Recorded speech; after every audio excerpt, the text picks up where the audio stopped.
Hola muchachos, quería hablarles un poquito sobre este documento que les envié hace un tiempo que se llama Equilibrio. En este documento la idea es que todos podamos conocer varios conceptos que son muy importantes. Por ejemplo, comenzar sobre qué es el equilibrio. Recordemos que nosotros, esto lo habíamos hablado al principio del curso, en este curso de quinto año solo vamos a trabajar con cuerpos o sistemas que consideramos cuerpos puntuales. ¿De acuerdo? ¿Se acuerdan que eso significaba que toda su masa estaba concentrada en un punto? ¿Sí? Los cuerpos puntuales, el único tipo de movimiento que pueden tener es el de traslación. Así que si yo estoy hablando de equilibrio, me refiero particularmente a lo que llamamos equilibrio de traslación. Y eso pasa cuando el cuerpo está en reposo, a eso le llamamos equilibrio estático, o cuando se está moviendo, pero particularmente con un movimiento rectilíneo uniforme, que le llamamos equilibrio dinámico. La pregunta importante acá es, ¿qué debe cumplirse para que un cuerpo esté en equilibrio de traslación, ya sea estático o dinámico? Y para responder esa pregunta lo que se utiliza es lo que llamamos la primera ley de Newton o principio de inercia. Como esta ley se llama principio de inercia, me pareció muy importante que todos sepamos a qué le llamamos inercia en física. La inercia es una propiedad que tienen todos los cuerpos de lo que nosotros llamamos mantener su estado de movimiento. ¿Eso qué quiere decir? Que si un cuerpo está quieto, tiende naturalmente, a mantenerse quieto. Y si un cuerpo se está moviendo, tiende naturalmente a moverse en línea recta y mantener la velocidad que trae. Eso nosotros lo vivimos o lo vivíamos cotidianamente, por ejemplo, cuando andamos en auto, cuando estamos en ómnibus, donde si el ómnibus está quieto y yo estoy de alguna manera pagando el boleto y de repente arranca, yo estaba quieta y mi tendencia es a quedarme quieta. Por lo tanto, tiendo a quedarme en el lugar donde estaba y eso significa que yo me voy hacia atrás. Si no estoy agarrada, me caigo. También, cuando nosotros vamos en un auto, por ejemplo, y de repente el auto frena, nosotros tendemos a seguir en el movimiento que traíamos y por eso necesitamos los cinturones de seguridad para no salir despedidos del auto. También nos pasa, por ejemplo, cuando doblamos. Vamos en movimiento en un auto, doblamos hacia la derecha y nuestro cuerpo naturalmente tiende a irse hacia afuera del auto, lo notamos claramente.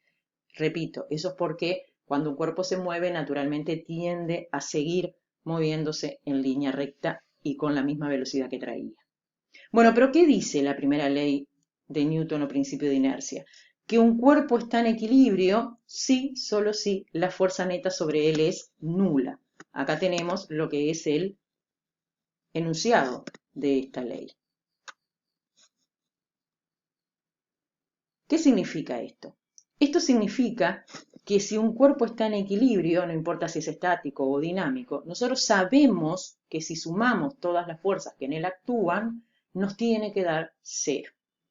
Y el razonamiento funciona al revés. Si yo conozco todas las fuerzas que actúan en un cuerpo, las sumo, o sea que encuentro la fuerza neta, y me da cero, entonces yo puedo afirmar que ese cuerpo está en equilibrio, por lo tanto, o está en reposo o se mueve, pero con un movimiento rectilíneo uniforme. No tiene otras opciones. Yo lo que puse en este documento fueron varios ejemplos después. El ejemplo número 1 es un ejemplo muy sencillo. Es un objeto, que en este caso es una cartuchera, ¿verdad? Que es la cartuchera llamada Siones. Les puse como dato que su masa valía 250 gramos y está en reposo sobre la mesa horizontal. Uno se empieza a preguntar qué fuerzas actúan en ella y empezamos a contestar. Primero, el peso. Todos recordamos que la vaca, Siones, interactúa con el planeta Tierra. La Tierra le ejerce una fuerza de atracción de tipo gravitatoria que es finalmente para nosotros en nuestro dibujo vertical y hacia abajo. El módulo de la fuerza peso, recuerdan del año tercero, cuando hicieron el curso de tercer año, se puede calcular a través de esta expresión matemática, P igual a m por g, siendo m la masa del cuerpo expresada en kilogramos y g la aceleración gravitatoria, que en nuestra Tierra es aproximadamente 9,8 metros por segundo al cuadrado. Y que, salvo que estemos haciendo un ejercicio, si ustedes quieren, para los cálculos teóricos podemos utilizar 10. Bueno, acá pueden ver en el segundo dibujo que yo representé la fuerza peso vertical y hacia abajo, y acá podemos ver cómo la calculé y me dio 2,50 newton. Bueno, acá está la aclaración que yo les hago siempre en clase. Yo no exijo que ustedes trabajen con las unidades a lo largo de los planteos cuando usan ecuaciones, pero sí cuando presentan el resultado final. Bueno, pero nosotros tenemos que hacer un análisis de esta situación. Recuerden que la vaca estaba en reposo sobre la mesa. Si yo aplico el principio de inercia, al estar en reposo, que es el equilibrio estático, la fuerza neta sobre ella tiene que ser cero. Por lo tanto, no puede haber solo una fuerza actuando en ella. Tiene que haber por lo menos una segunda fuerza. Y esa segunda fuerza está mostrando la interacción entre la vaca y la mesa. Le llamo fuerza que la superficie hace sobre Siones. Sumada con el peso tiene que darme 0. Eso quiere decir que estas dos fuerzas, el peso y la fuerza que hace la superficie sobre Siones, tienen que ser opuestas. Opuestas significa misma dirección, mismo módulo, pero sentidos contrarios. Por lo tanto, la fuerza que hace la superficie sobre Siones tiene que ser, en este caso, vertical, también valer 2,50 newton, pero hacia arriba. Y esa fuerza, que termina siendo perpendicular a la superficie y hacia afuera de la superficie, es la que ustedes en tercero conocían como fuerza normal. Recuerden que el nombre normal significa perpendicular. El nombre de esta fuerza nos hace acordar que debemos representarla siempre perpendicular a la superficie. Ese es el primer ejemplo y ya está culminado, ¿verdad? Porque tenemos todas las fuerzas que actúan en la vaca y sabemos las características de cada una de ellas. Pero, ¿qué sucede si yo ahora a la vaca hago que su superficie se incline, por ejemplo, un ángulo de 20 grados, y todavía la vaca está en reposo? Esto lo pueden probar ustedes en sus casas si quieren, ¿verdad? Poner un objeto sobre una madera. El objeto está quieto, pero pueden ver que si ustedes empiezan a levantar esa madera, ¿verdad? Lentamente, y no a un ángulo muy grande, el objeto va a mantenerse en reposo, ¿sí? Entonces, vamos a suponer que Siones sigue en reposo sobre nuestra superficie, pero esta superficie ya no es horizontal, sino que ahora está inclinada, por ejemplo, 20 grados. El análisis es el mismo que hoy. La idea es volver a encontrar las fuerzas que están actuando en Siones. Y la idea es encarar esto de esta forma.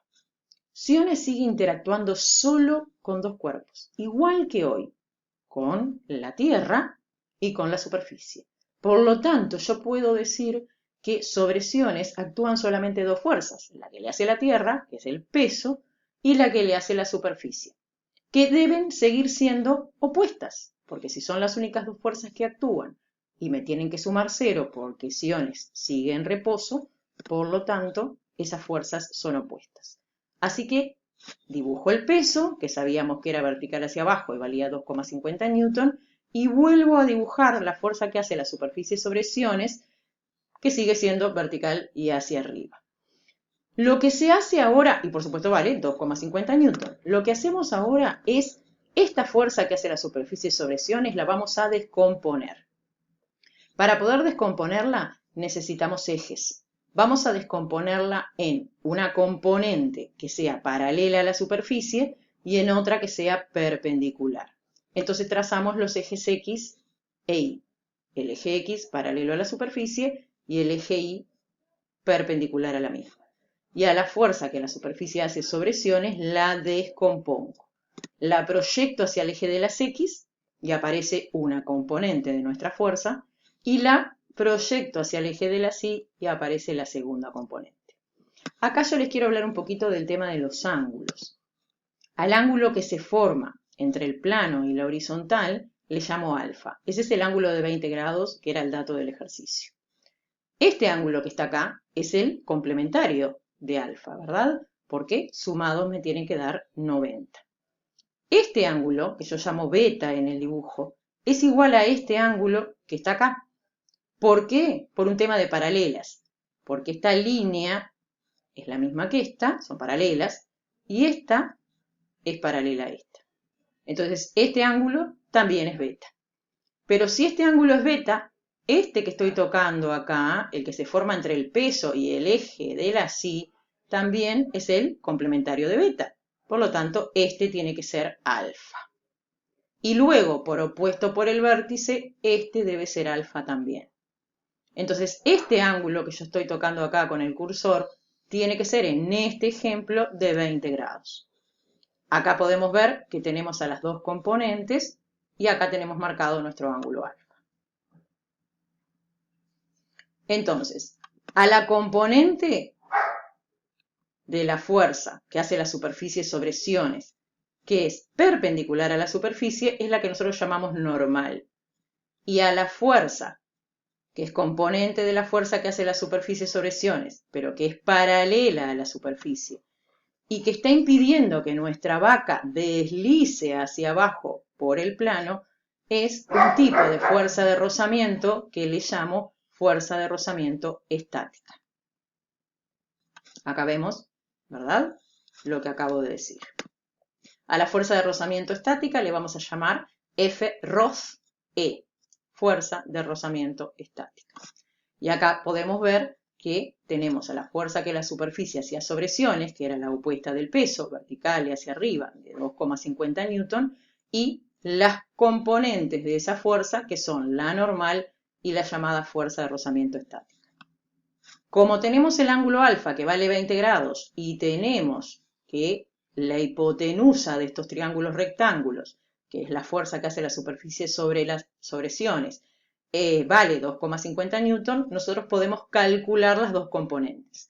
La normal usando la función coseno, porque la normal de nuestro ángulo alfa es el cateto adyacente, y la fuerza de rozamiento estática, que la tenemos acá, vale lo mismo que este cateto que está acá, que es el cateto opuesto al ángulo alfa. Por lo tanto, la fuerza de rozamiento estática se calculará usando la función seno.